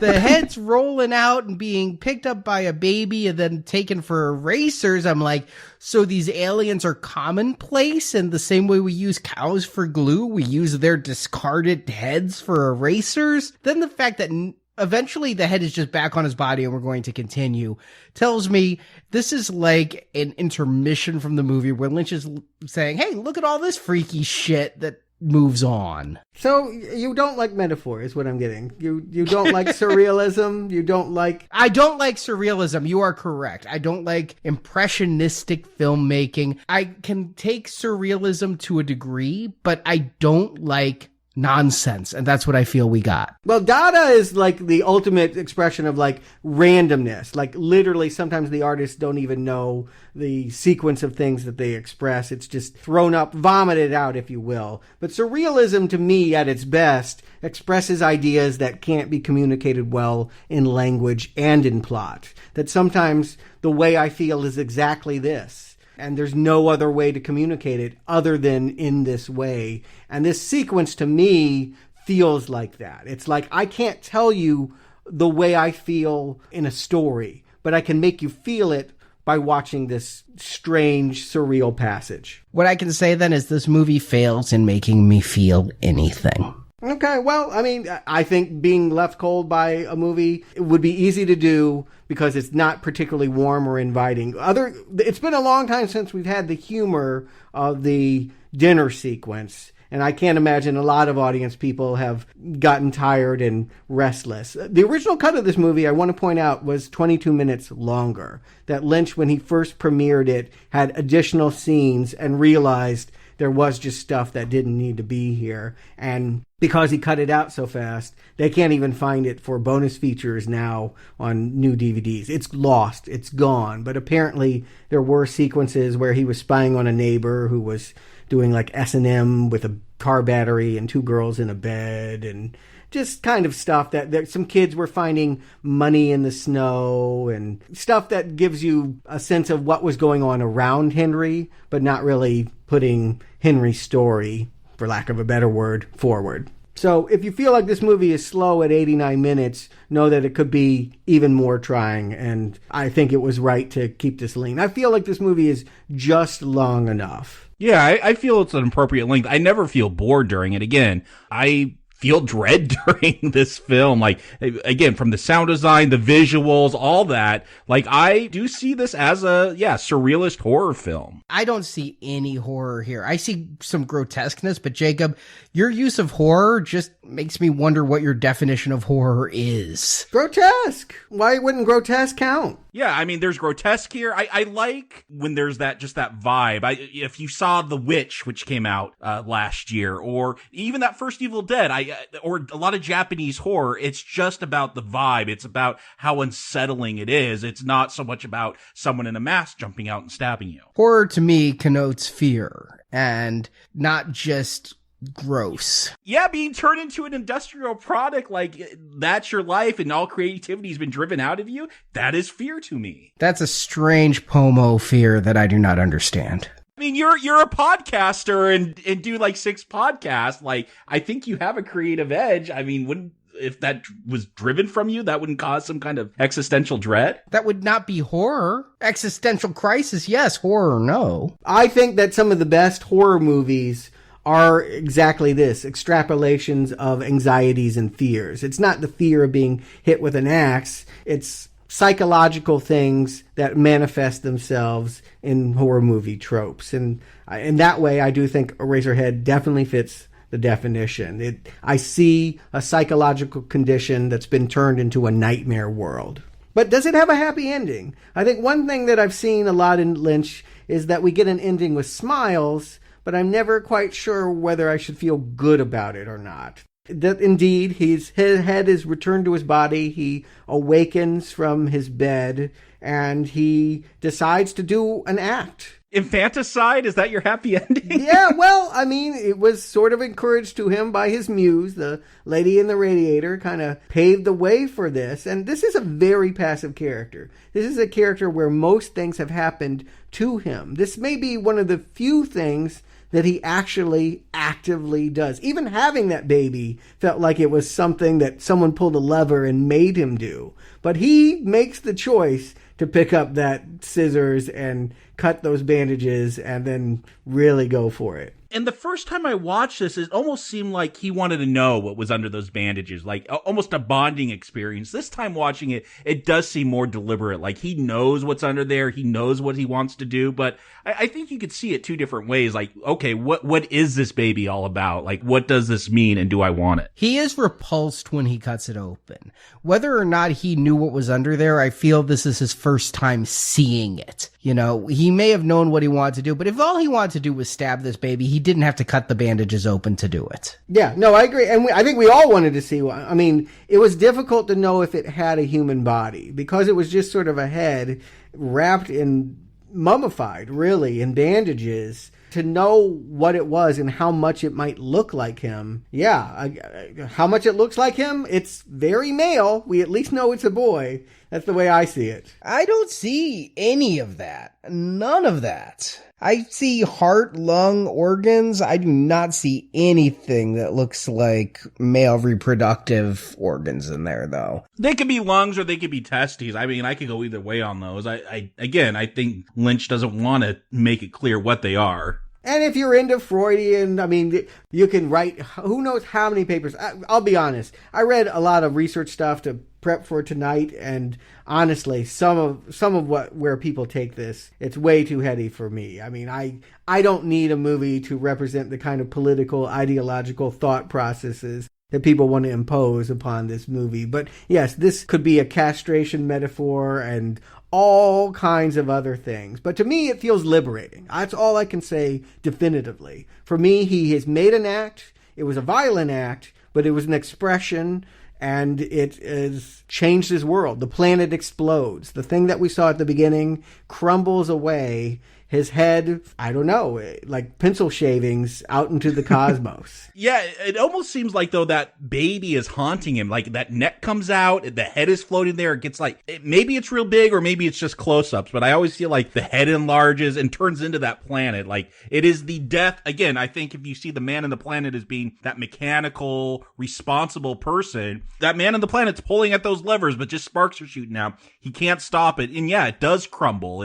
Is this a happy thing that he destroys his sense of responsibility to become a creative? I don't know, but that's the path he chooses. Yeah, I think the baby turns into the front end of a 50s pickup truck or something. I'm not even sure what the hell we're seeing at that point. And it is very strange. But no, this isn't a happy movie. This isn't a happy ending. He gets a hug. Not a lot of people are hugging this guy. He gets a genuine hug. He can finally touch the lady in the radiator. When he tried earlier, she disappeared into whiteness. And here, this is clearly an embrace. I don't know if he finally made it to heaven, but he seems to be in a better place anyway. I feel like that lady in the radiator is where he went when he was daydreaming, laying on that bed, staring and hearing the hissing of the radiator. I don't know. Maybe he's totally lost and doesn't know where to go. Yeah, it's hard to tell. You know, it goes all white in Western tradition. That is heaven. That is a good thing. But is it in this film? I don't know if I feel good at the end of it. I mean, I think most people are just kind of stunned, and how they process what they've seen and how much entertainment value they can find in it will be to each own person to discover. But I definitely feel like it leaves a mark. Don't worry about this movie being erased. Anyone that sees Eraserhead is going to remember it. I don't know that I agree. I don't know that I'm going to remember much about this film in 3 years. I think there's images here you'll never forget. A plot, there was none to begin with to remember, but... No, there's no images here that are going to stick with me. There really aren't. I'm thinking it through to see if there's any single thing. That baby alone is worth remembering. Yeah, the cheeks, the baby. I don't know how you could experience this world and be like, been there, done that. The cheeks I found so cheap looking that they didn't stick with me. The baby might be the one thing. I may remember what that baby looked like, that weird glossy head that seems all too alive. But that would be probably it. So Jacob, Stuart, do you recommend Eraserhead?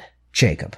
Again, do you want to see a movie about an emotion? That's really first and foremost the way I see this film. Like, it is not about narrative or plot or reality. It is about a feeling. And is that going to work for you? Well, I think it does. I think Lynch pulls it off in Eraserhead. It is, for me, again, a haunting film, one that gives me anxiety just from the sound design alone. Like the hums and the hisses. It is a movie that hits me much like 2001 did. Like, that was a movie it's really more about than just the moving pictures on the screen. It's about the emotion and the feeling and all that. And I feel Eraserhead is the same way. Like Lynch, yeah, he starts off with a student film, but it's better than a student film. and he pulls one off that is haunting and worth seeing and worth remembering. A strong recommend for Eraserhead. Stuart. Yeah, I've always felt that I was robbed because I can never remember my dreams. Some people do, and they keep a dream journal. You got to get a dream journal. That's the first step. And as you write them down, you'll remember them more. But I love them. I find them incredibly entertaining. I love surrealism. I love people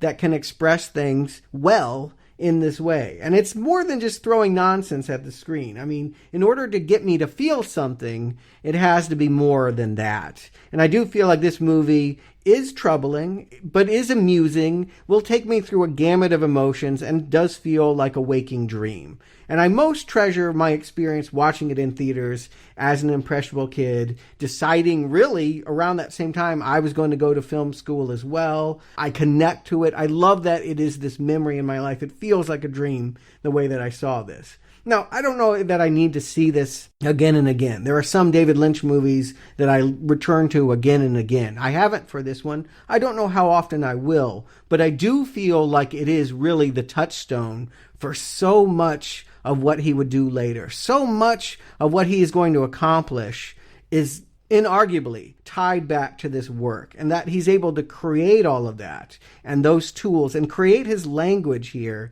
is really, really impressive.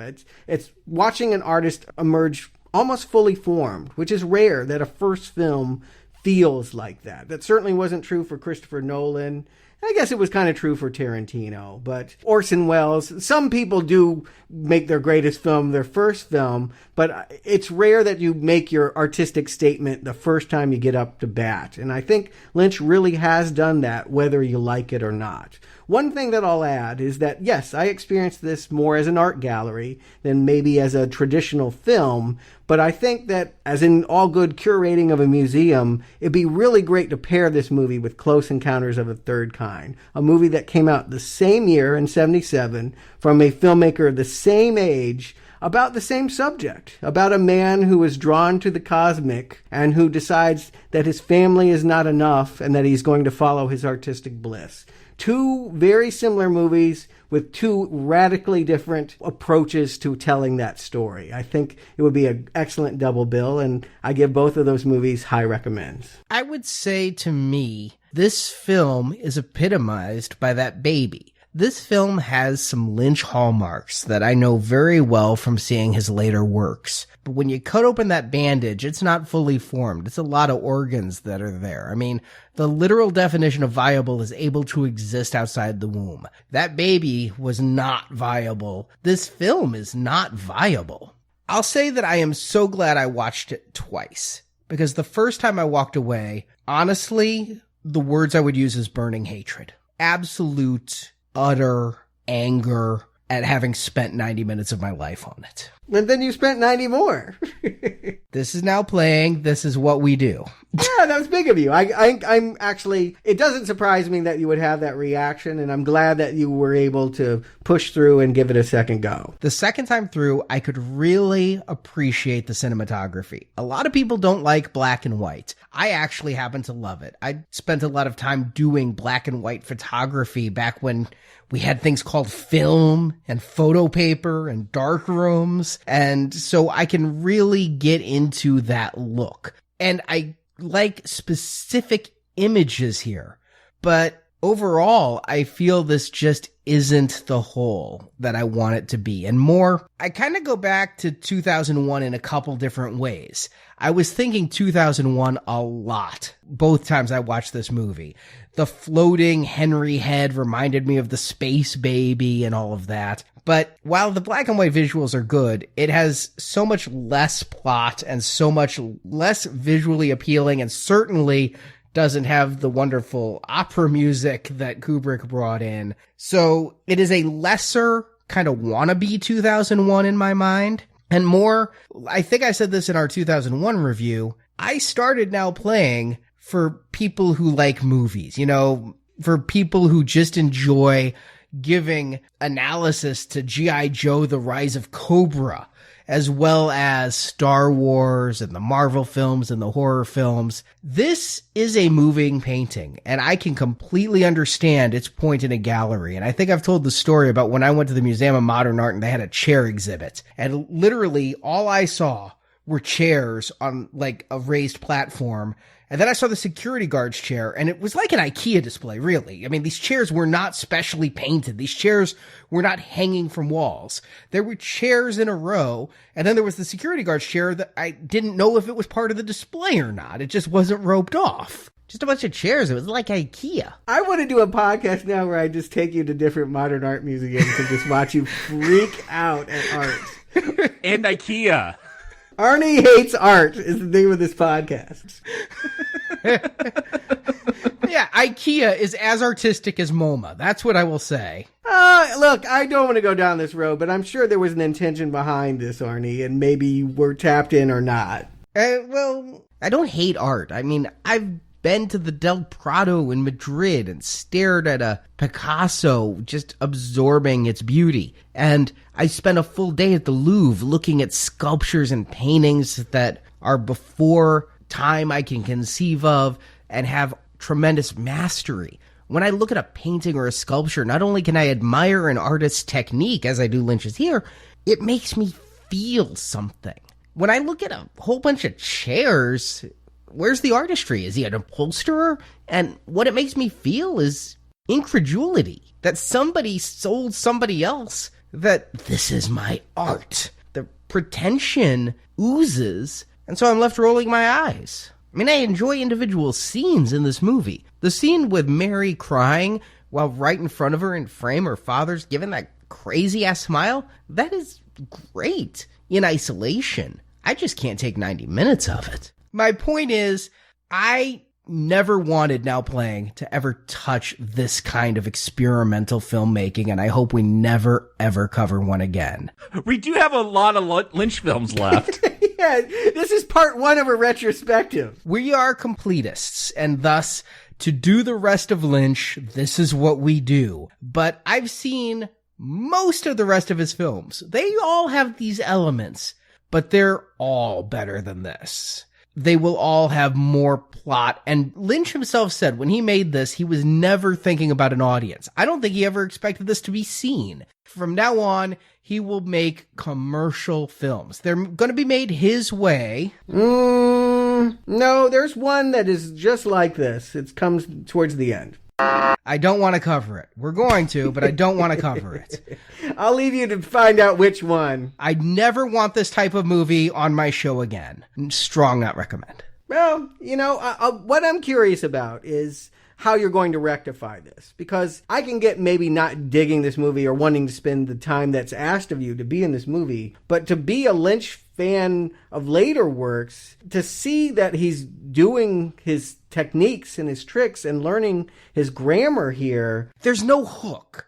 This movie has absolutely no hook. It has no story. And the stuff of his I love has a hook. Like, it has a Who Killed Laura Palmer or Who's Stalking Bill Pullman and Patricia Arquette. But I don't know that there are answers to those hooks. I don't know that they're strong narratives. And I think that if you are a fan of narrative, there's only a few in Lynch's canon that is going to truly satisfy you. But one of them's coming next week. Yeah, well, truthfully, I feel I don't have enough drugs for this movie. And I think some of the others don't require the heavy dosage of drugs that I feel a true enjoyment of Eraserhead does. Because to sit there, I was thinking about this on my second viewing. All the hypothesizing about this, is he a bird? Is he an alien? Is this all in his mind? You know what? I don't care. I just don't care.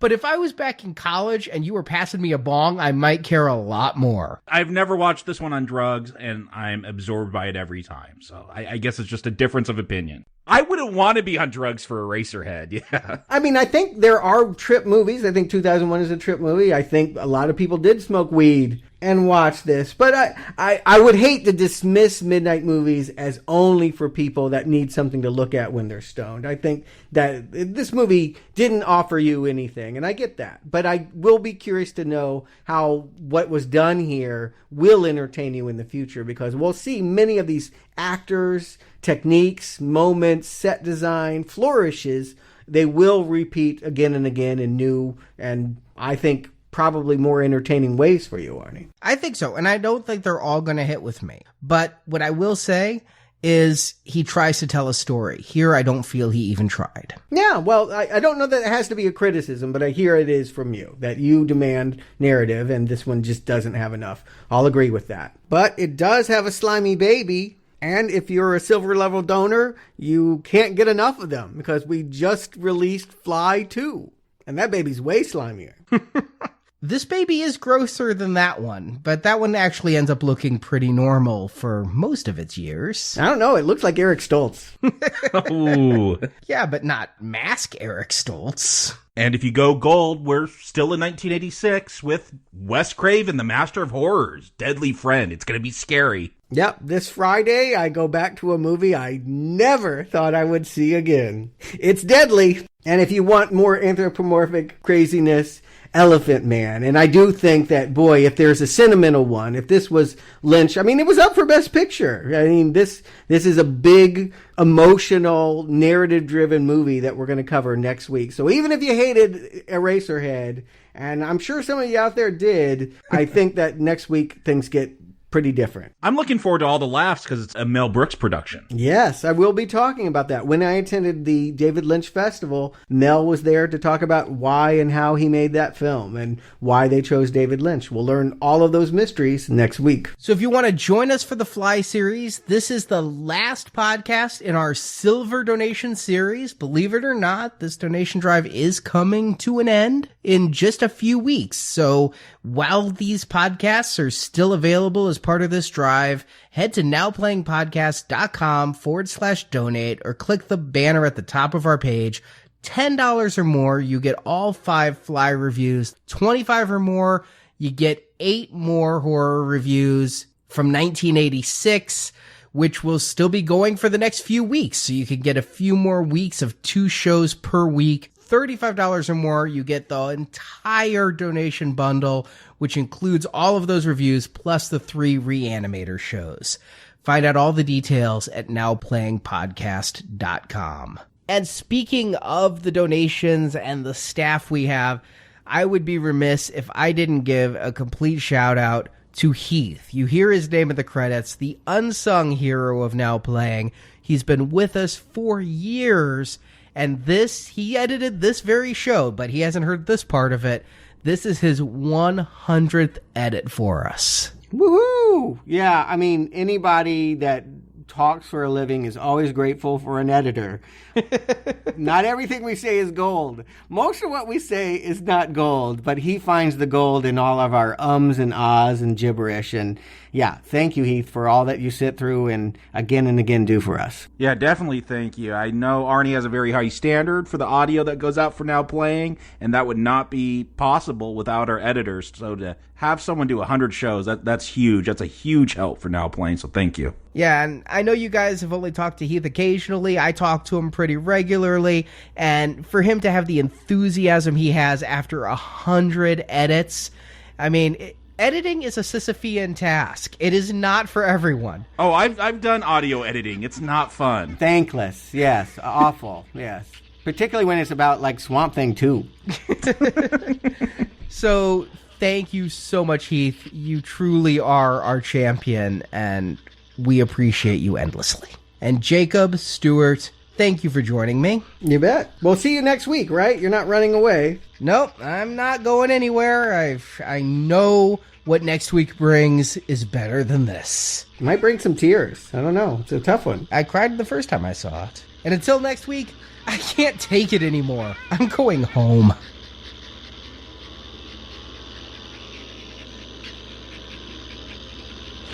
I can't stand it. I'm going home.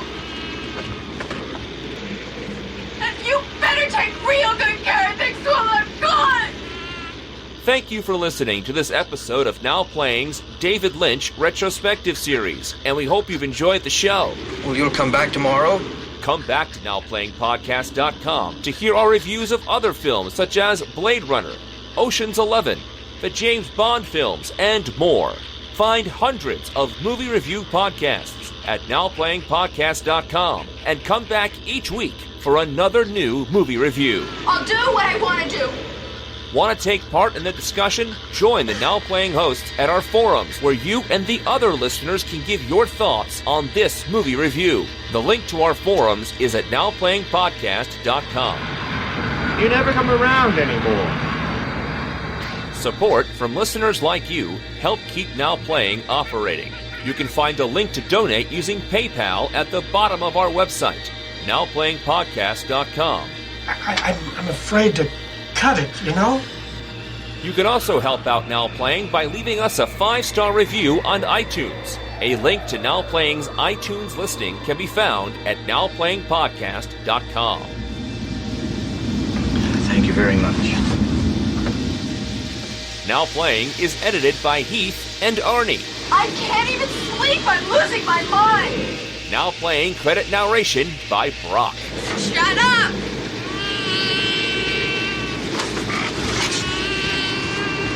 Shut up. The film discussed in this podcast is the property of its respective copyright holders, and no infringement is intended. You're in very bad trouble if you won't cooperate. The opinions expressed on Now Playing are those of the individual hosts and may not reflect the opinion of Venganza Media Incorporated. Well, I don't think that's any of your business. Henry! Sorry. Now Playing is a Venganza Media production, copyright 2016, all rights reserved, and no part of this show may be reproduced, repurposed, or redistributed without the written permission of Venganza Media Incorporated.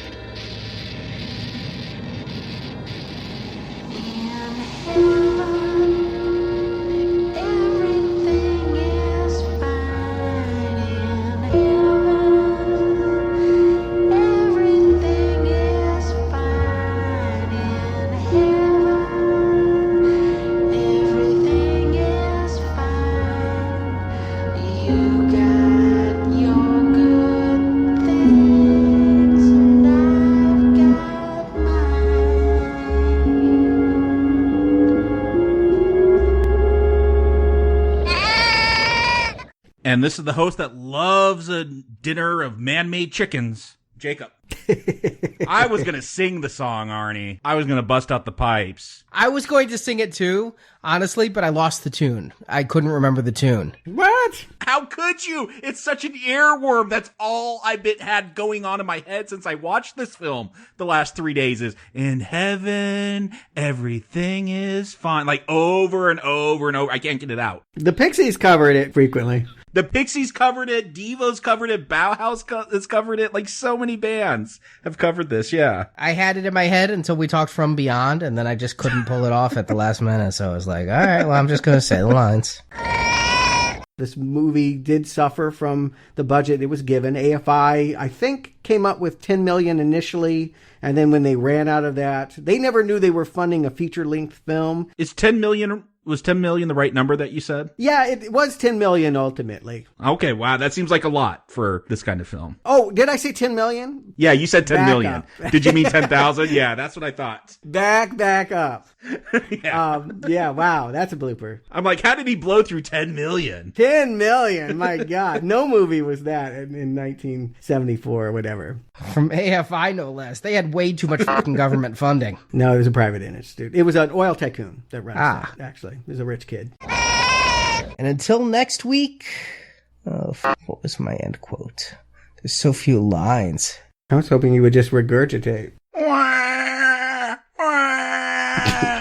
Oh, that would probably be the blooper sound. Yeah. Blooper sound is the fucking opening credits sound. Just cacophony. Actually, I'm probably going to take the end credits music for the opening music, and then cacophony for the end credits. I try to be inviting to our listeners on the opening credits.